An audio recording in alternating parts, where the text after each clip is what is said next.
1,425 days of falling iron. Every single day, over 300 shells carved their way across the skyline of Sarajevo, turning a vibrant European capital into a killing floor of concrete and dust. A city of nearly 500,000 souls was locked inside a mountain bowl, ringed by heavy artillery, mortar nests, and sniper barrels trained on every intersection, every crosswalk, and every open square.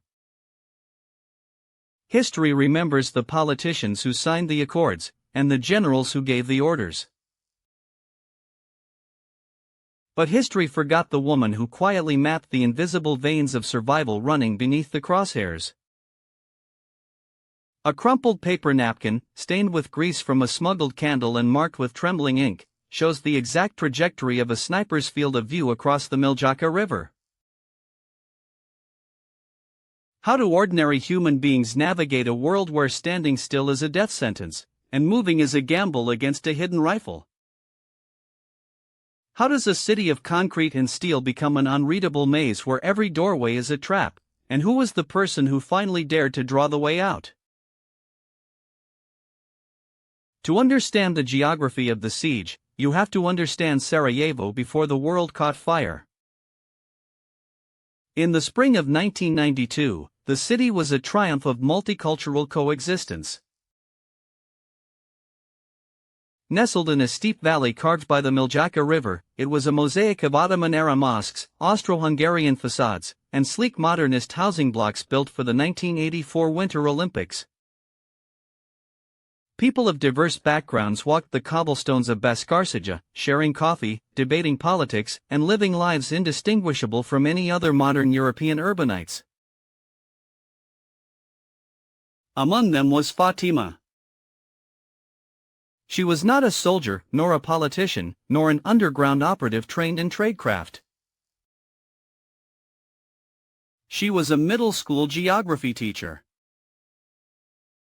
For over 15 years, her world had been defined by chalk dust, topographic relief maps of the Dinaric Alps, and the eager, restless faces of teenagers learning the contours of the earth.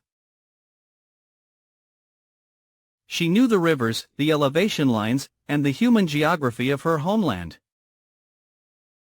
But nothing in any textbook or national curriculum could prepare her for the morning the hills above the city erupted in fire. In April 1992, the breakup of Yugoslavia violently fractured Bosnia and Herzegovina. Serbian paramilitary forces, backed by the heavy weaponry of the Yugoslav People's Army, seized the surrounding heights. The ring closed with terrifying speed. Suddenly, the mountains that had long been a source of scenic beauty and winter recreation became platforms of systematic destruction. The high ground belonged to the siege. The valley floor belonged to the trapped. At first, people believed it would pass. Wars in the modern era were supposed to be brief, chaotic affairs settled by international diplomats within weeks.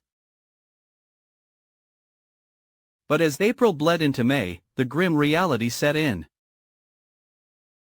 The utilities were cut.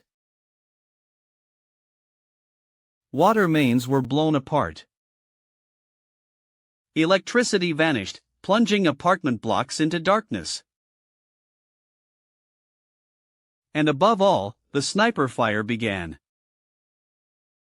From the overlooking ridges of Trebovic, Igman, and Zuk, shooters had an unobstructed, bird's-eye view of the city streets.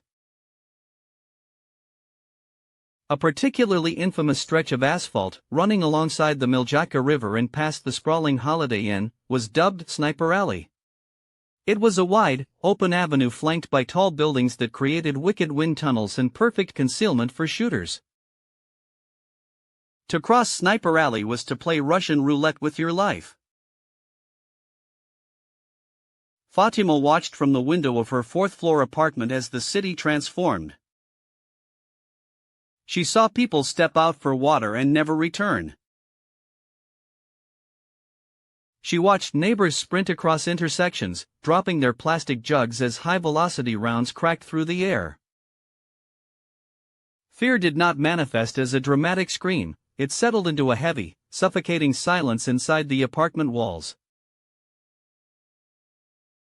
Families huddled together in hallways, away from windows, whispering to conserve their energy and their dwindling supplies. It was during one of these endless afternoons of waiting out a mortar barrage that the catalyst occurred. A young mother from downstairs knocked frantically on Fatima's door. Her infant son was burning up with a severe infection, and the hospital across the river was the only place with medicine. But the direct route was blocked by 2 active sniper posts, and the surrounding blocks were an unmarked maze of shifting hazards. The mother was paralyzed by indecision, staring at the street map in Fatima's living room, a pre-war tourist map that was now dangerously obsolete. Fatima looked at the map, then at the terrified mother. She realized something crucial. The official maps were useless. They showed roads that were now barricaded by burning trams, bridges that were blown in half, and alleys that had been mined overnight. Survival required a new kind of geography. It required mapping the invisible.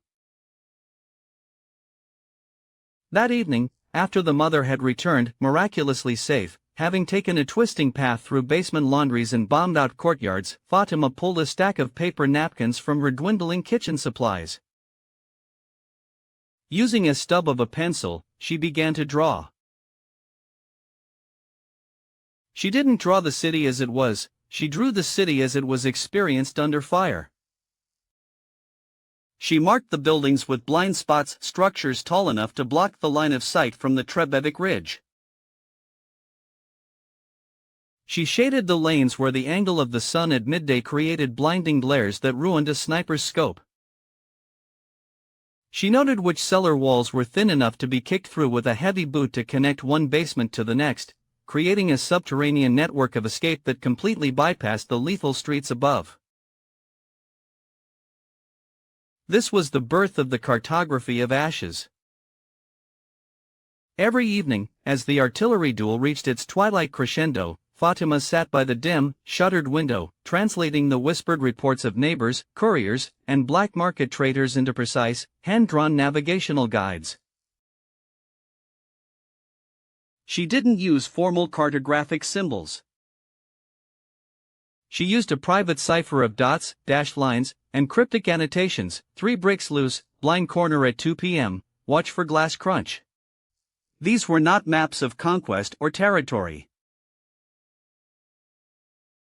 They were maps of evasion. They were instructions on how to disappear in plain sight. The work was fraught with terrifying peril. To be caught with tactical drawings in a city infiltrated by informants and surrounded by hostile forces meant immediate execution as an enemy spy or partisan. Fatima developed a meticulous system of concealment. The maps were small, sketched on cheap napkins, margins of old newspapers, or the back of food ration wrappers. If a patrol banged on her door, a frequent, heart-stopping occurrence where her pulse hammered violently against her ribs while she stood frozen by the latch, the maps were designed to be instantly wadded up, tossed into the wood-burning stove made from an old tin can, and reduced to gray flakes before the heavy wooden bolt could be thrown back. Hence, the cartographer of ashes. Her work literally turned to smoke at a moment's notice, only to be redrawn from memory in the dead of night by the flicker of a tallow candle. As the months ground on into years, the siege tightened into an endurance test of the human spirit. The winter of 1992 was brutal, bringing freezing temperatures, heavy snow, and a complete absence of fuel. Trees in parks and median strips were hacked down within weeks for firewood. People burned their furniture, their books, and their photo albums to stay warm. Hunger became a constant, gnawing presence. The daily bread ration, when it arrived, was a dense, gray brick of flour and water that tasted of mold and sawdust. Yet, beneath the surface of this manufactured misery, an underground ecosystem of survival began to thrive, entirely dependent on Fatima's clandestine maps. The city's civil defense volunteers, humanitarian workers, and ordinary citizens smuggling medicine and flour began to rely on her napkins as sacred texts. Imagine the scene in a subterranean boiler room beneath a shattered apartment block. A group of couriers, young men and women with hollow cheeks and worn-out boots, gathered around a wooden crate illuminated by a single battery-powered flashlight. A folded napkin is passed from hand to hand with absolute reverence. Fatima points a pencil tip at a tiny squiggle representing a hole blown through the brick wall of a bakery cellar. The Serbian heavy machine gun on the ridge rotates its post every hour on the hour, she whispers, her voice steady despite the distant thud of incoming mortar rounds shaking the foundation dust from the ceiling. You have precisely 4 minutes between the shift change and the spotter's return. Move through the bakery, cross the alley under the shadow of the burnt-out delivery truck, and drop into the drainage culvert. Do not run. Running kicks up dust, and dust catches the light through their binoculars. Walk with purpose. This was the reality of her pedagogy. The classroom had expanded from the school walls to the entire dying city, and her students were learning the hardest lesson of all, how to stay alive in a world designed to erase them. Among those who worked closest with her was a young architecture student named Amir. Before the war, Amir had dreamed of designing concert halls. Now, his architectural knowledge was used to assess structural damage, determining which bombed buildings were stable enough to tunnel through and which would collapse under the vibrations of heavy shelling if too many people moved through them at once. Amir and Fatima formed an unlikely partnership. While Fatima gathered the intelligence and drew the base maps, Amir scouted the physical routes, testing the mortar between bricks with a pocket knife and timing the intervals of sniper fire with a waterproof watch whose battery was slowly dying. Their collaboration was built on an unspoken understanding: they were preserving the very humanity that the siege was designed to crush. There were moments when the tension broke the bounds of caution. In the winter of 1993, a major humanitarian convoy carrying insulin for diabetic children was stranded near the front lines, unable to move because the designated humanitarian corridor had been mined and targeted by heavy artillery. The international monitors were paralyzed by bureaucracy, refusing to move without a signed ceasefire that would never come. Word reached Fatima's apartment late at night. The insulin was spoiling in the unheated trucks. Without it, dozens of children would slip into comas within 48 hours. Fatima didn't hesitate. She pulled out her master ledger, a thick, rebound school exercise book hidden inside the hollowed-out carcass of an encyclopedia. For 3 hours, working by the light of a single candle stub, she synthesized every scrap of data she had collected over the past 9 months. She mapped a completely new, highly unorthodox route that utilized an abandoned storm drain running parallel to a railway embankment, a drainage pipe so narrow that adults would have to crawl on their bellies through freezing mud. She handed the map to Amir, along with precise instructions on how to guide the distribution trucks and small, staggered teams of foot couriers carrying insulated medical boxes. "Will it hold?" Amir asked, staring at the intricate web of lines covering the paper. "It has to," Fatima replied, her hands trembling slightly as she capped her pencil. "The ground remembers where the water flows. If water can get through, so can we." That night, under the cover of a freezing, blinding snowstorm that grounded drone surveillance and blurred the optics of the sniper scopes, the operation commenced. Crawling through freezing sludge, guided only by the small, grease-stained diagrams tucked into their waterproof jacket linings, the team moved the entire medical supply across the lethal zone without a single casualty. When the sun rose over the snow-covered ruins of Sarajevo the next morning, the insulin was in the clinic refrigerators. The children were saved. History rarely records these micro-victories.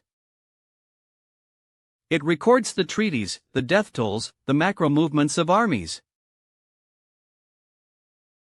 But the survival of Sarajevo was built on thousands of these invisible, microscopic acts of defiance: a single napkin passed in the dark, a whispered warning in a stairwell, a map drawn in ashen pencil lead.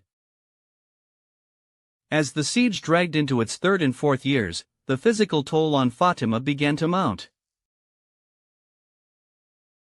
Malnutrition took its toll, her clothes hung loosely on her frail frame, and a chronic cough racked her chest in the damp winter air. Yet she refused to stop. The maps were no longer just a tool for survival, they were a psychological anchor. They were proof that the city was not just a passive victim waiting to be destroyed, but an active, thinking organism fighting to preserve its soul. By early 1996, the Dayton Peace Agreement had finally been signed, and the guns fell silent. The siege of Sarajevo had lasted 1,425 days, the longest siege of a capital city in the history of modern warfare. Over 11,000 people were dead, including 1,600 children. The city was a jagged landscape of shattered facades, pockmarked streets, and mass graves in former soccer fields and parks.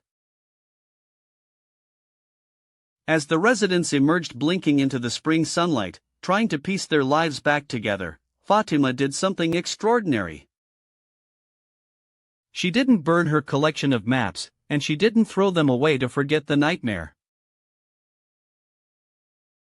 Instead, she took her hundreds of grease-stained napkins, torn notebook pages, and scrap papers, and began the painstaking task of reconstructing them into a single, comprehensive master atlas of the siege. Working with architects, urban planners, and survivor networks, she spent 2 years translating her wartime ciphers into a permanent cartographic record. It wasn't published commercially. It was placed quietly in the historical archives of Sarajevo, a silent monument to the geography of endurance. When visitors walk through the streets of modern Sarajevo today, they see a city of vibrant cafes, bustling markets, and the famous Sarajevo roses, the shell craters in the asphalt filled with red resin to commemorate the dead. It is a city that has rebuilt its physical shell with remarkable resilience. But beneath that modern surface lies the invisible architecture that Fatima mapped, a testament to the fact that even in the darkest moments of human cruelty, ordinary people can find a way to draw the path forward.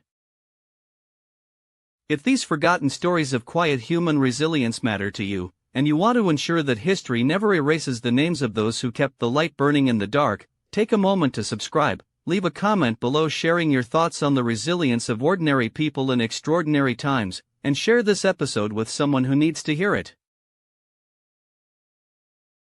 Because behind every grand monument of history, there is always someone holding a pencil in the dark, refusing to let the map of human dignity burn to ash.